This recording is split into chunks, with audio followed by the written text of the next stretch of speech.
जय जगन्नाथ फ्रेंड्स, जय माता राणी। पुणी एक फ्रेश नुआ ब्लॉग को मोर आपण स्वागत। आज मु बनैबी देसी गुआ घी। तार केमती प्रोसेस मु आपनको कहबी। एठी मु नहीं जाइछि गोटे मासर सर गोटे डबारे मु फ्रिज रे स्टोर करके रखिथिले, ताको नहीं जाइछि। सेथिरु मु घी बाहर करिवि।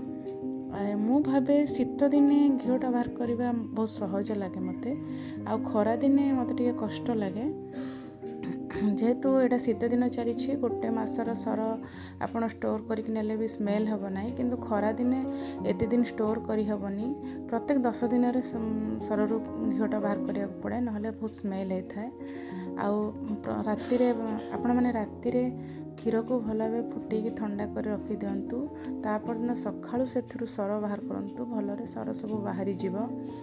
एबे मु एठी नहीं जाइछि गोटे मासर सर गोटे डबारे स्टोर कर रखिथिले। सेटा को आमे मु गोटे बड़ स्टील जगह रे काढ़ी देइछि। एठी काढ़ी सारला परे ताको आमे एमती भल भाव रे फेंटी देबा, भल भाव फेंटीबा एवं ताको पूरा प्लेन करिबा। प्लेन कला परे से डबारू सबू सर काढ़ी सारला परे से डबारे किछि पानी धोई देके से डबा को मध्य से मु दे देइछि। तापरे आमे ताको कंटिन्यूअसली माने गोळे चलीबा। एठी आपण माननको पूरा 20 मिनिट्स खंडे गोळेबा को पड़िबो। जदि आपण मानको कष्ट हो ताले आपण माने ग्राइंडर रे गोळेई पारंती, किंतु मु एठी ग्राइंडर रे गोळेई पारिनी, गोळेइनी मु एथिरे ही गोळे देइछि। किंतु कंटिन्यूअस 20-30 मिनिट आपनको एठी गोळेया पड़िबो, जेमिति कि से सररू लहुणी सब ऊपर भासीबाकू लागिबो। शीत दिने एटा इजिली हो जाउछि, किंतु खरा दिने जेहेतु घीटा मेल्ट हो जाए से क्षीर सर भितर, तो शीघ्र बाहरेनी, से बरफ पकेको पड़े। आउ मो मतरे मु कहवा अनुसार मत लगे जे शीघ्र हुए ना। एठी कंटिन्यूअसली मु ताको 20-30 मिनिट चलैछि, किंतु वीडियो लंबा हो जाए बोली मु आपनको बेसी टाइम देखैबिनी, आपण भी बोर हो जिवे। तापरे मु ताको एमती फ्रीजर भितर गोटे ग्लास रे पानी नहीं, बड़ ग्लास रे पानी नहीं कि रखी देछि। आ फ्रीजर भितर सेट कर रखला परे से जगह रे मु आउ किछ अधिका पानी भी देथिले, किंतु आगरु जदि पानी देके मु फ्रीजर भितर नहीं कि रखिबी सेटा ढाली हे जिवो। सेति पई मु सेतिर आउ टिके पानी दे देथिली, किंतु एठी आपनको देखै पारिनी। आपण माने फ्रीजर भितर रखला बेले तो कम पानी थिला, एबे कोन अधिका देखा जाउची। सेति पई मु आपनको कहि दोछु मु सेतिर पानी भी दे देथिली टिके अधिका। पानी देले से लहुणी सब ऊपर को भासिकी रहिबो एवं पानी सब तले रही जिवो।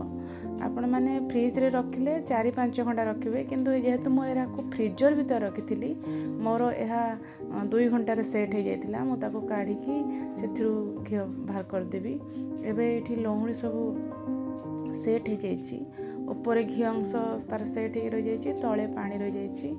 मु से ग्लास को काढी की सेथिरे पानी दे देकी प्राय 10 ग्लास खंडे पानी देकी मु ताको भल भाव रे धोई देछि, जा फल कि लहुणी सब ऊपर रह जाइछि आ तळे जो पानी अंशटा थिबो सेटा हमर अलगा हे जिवो।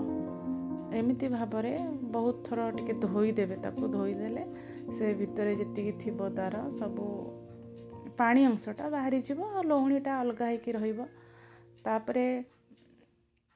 तापरे से लहुणी सबको मु ऊपर काढ़ी की गोटे कढ़ई रे दे देछि। एठी कढ़ई रे लहुणी सबको दे सारला परे से कढ़ई को एबे आमे गैस रे बसे की फुटेबा।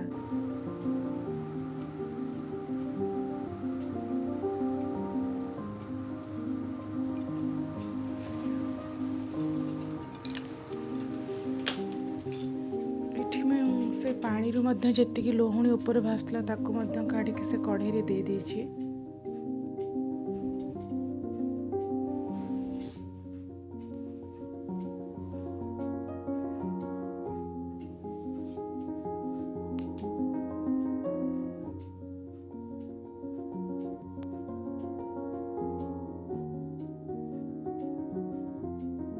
से पानी रू भल भाव रे लहुणी के आमे काढ़ी की कढ़ई रे दे दबा।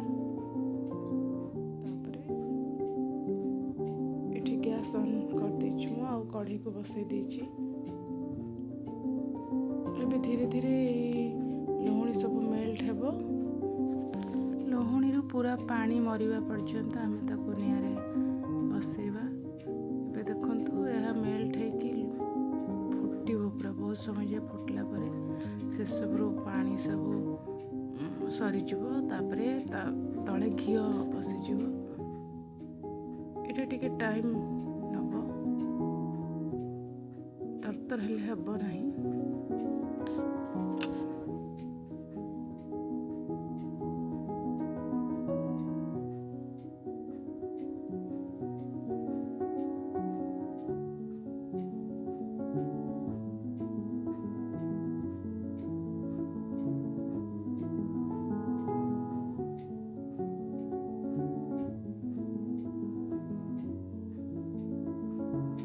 ଏଠି ଲହୁଣୀ ସବୁ ମେଲ୍ଟ ହେଇ ଫୁଟିବାକୁ ଲାଗିଲାଣି ଏବଂ କିଛି ସମୟ ଫୁଟିବା ପରେ ସେଥିରୁ ପାଣି ଅଂଶ ସବୁ ମରିଯିବ ଏବଂ ତଳେ ଏଇ ଟାଇପ୍ର ଘିଅ ହେଇ ଆସିଲାଣି।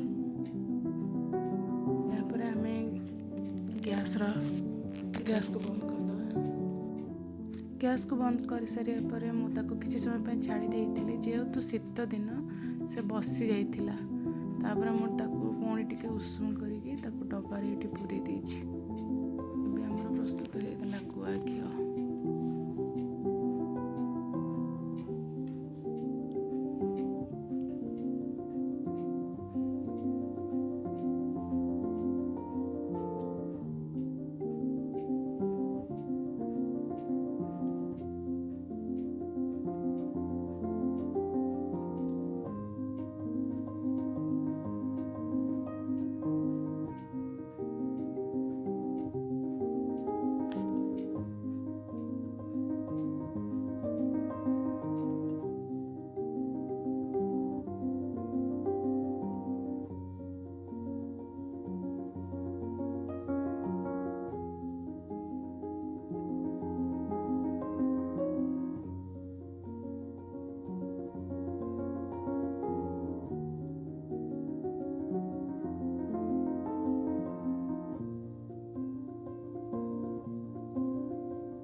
ଲହୁଣୀକୁ କାଢ଼ି ସାରିଲା ପରେ ଯେଉଁ ପାଣି ଥିଲା, ଦହି ପାଣି, ସେ ପାଣିକୁ ମୁଁ ଏବେ ଗ୍ୟାସ୍ରେ ବସେଇଦେବି ଏବଂ ତାକୁ ଫୁଟେଇ ଦେବି।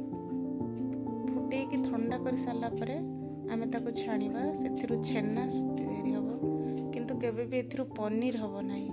କେତେଜଣ ଭିଡ଼ିଓରେ କହୁଛନ୍ତି ଯେ ପନିର ହେବ, କିନ୍ତୁ ପ୍ରକୃତରେ ଏଥିରୁ ପନିର କେବେ ବି ବାହାରିବନି। ପନିର କେବଳ ଫ୍ରେଶ୍ କ୍ଷୀରରୁ ହିଁ ବାହାରିଥାଏ। ଏଇଟା କେବଳ ଅଳ୍ପ କିଛି ଛେନା ବାହାରିବ। ସେ ଛେନାକୁ ଆପଣ ଛାଣିକି ତାକୁ ପୁର ତିଆରି କରିପାରିବେ। ଏଠି ଉପରେ କିଛି ଘିଅ ରହିଯାଇଛି। ସେ ପାଣି ଫୁଟିକି ଥଣ୍ଡା ହେଲା ପରେ ତା ଉପରେ ଏମିତି ଶୀତ ଦିନ, ସେଥିପାଇଁ ଘିଅ ଟିକେ ବସିଯାଇଛି, ଅଳ୍ପ କିଛି ଘିଅ ରହିଯାଇଛି। ମୁଁ ତାକୁ ଗିନାରେ କାଢ଼ି ଦେଉଛି। ତାପରେ ସେ ପାଣିକୁ ଆମେ ଛାଣିଦେବା। ଏବେ ଏଠି ଦେଖିବେ ସେଥିରୁ କେମିତି ଛେନା ବାହାରିବ, ଅଳ୍ପ କିଛି ଛେନା ବାହାରିବ।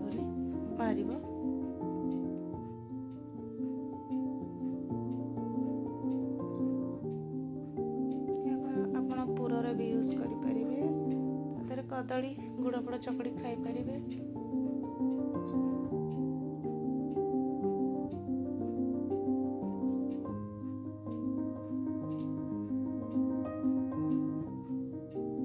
ଆଜିର ଏହି ଭିଡ଼ିଓଟି ଯଦି ଆପଣମାନଙ୍କୁ ଭଲ ଲାଗିଥାଏ ତେବେ ଏହାକୁ ଲାଇକ୍ ଏବଂ ସେୟାର କରିଦିଅନ୍ତୁ ଏବଂ ମୋ ଚ୍ୟାନେଲଟିକୁ ସବସ୍କ୍ରାଇବ୍ କରିଦିଅନ୍ତୁ।